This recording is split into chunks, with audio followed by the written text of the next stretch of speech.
Use properties of equality. Don't you want to be treated fairly or equally, right?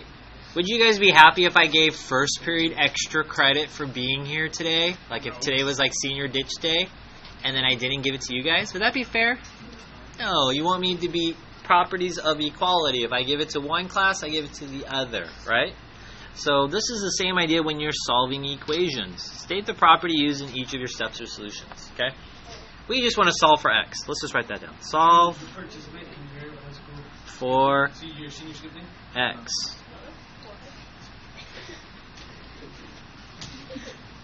Now, one thing that might help you for solving for x, especially in these problems, is PEMDAS.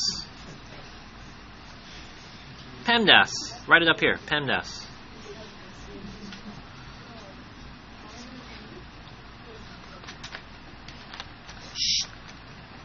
PEMDAS helps us understand to simplify.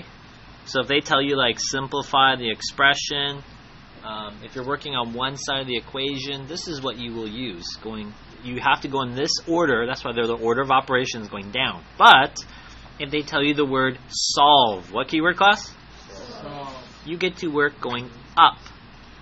Okay? So I'm not quite sure this works, but let's just see if it does. I don't know. I've been teaching a long time. Let's see if it works. We need to solve for here in example A. We're trying to solve for x squared. Well, using the method of this PEMDAS backwards, what math operation do we first? Add or subtract. So what do you do first? Okay, the first thing I'm going to do is I'm going to draw an equal sign. Down the equal sign, I'm going to draw a line. This helps us be nice and neat. And then we're going to subtract 9 or add 9? Everyone say opposites. So if I see subtracting, then I do what? Add.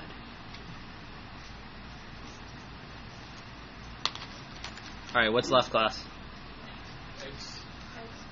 X squared equals 36. Okay, so we already did this part. Do you see any multiplication or division? I don't see a 3 in front. I don't see a fraction of divided by 1/4. Now we're going to do parentheses and exponents. Okay? Everyone say last. Last. Most of the time when it's isolated like this, you're going to do that last. Okay? In other examples, it may not be the case. So, how do I get rid of the exponent? What's the opposite of power of 2? It is called the square root. So draw yourself a square root over those. It is a house.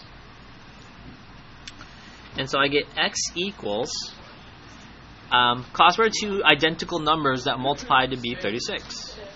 Okay, now the answer is not x equals 6. The answer is positive or negative 6. Let me explain why. Anytime you take the square root of an equation, you have to have a plus or minus. Why is that the case?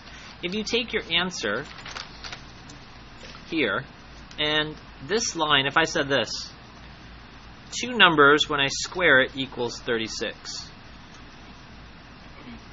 Class, what are the two numbers? 6. Positive 6. 6 times 6 equals 36. And negative 6. Negative 6 times negative 6 equals a positive 36. So class, how many answers do you see here? 2. What are the two numbers? Positive 6 and negative 6. You could write your answer like this. Not wrong. That helps you understand it better. That's totally okay. But eventually you're going to see this plus or minus quite often. Okay?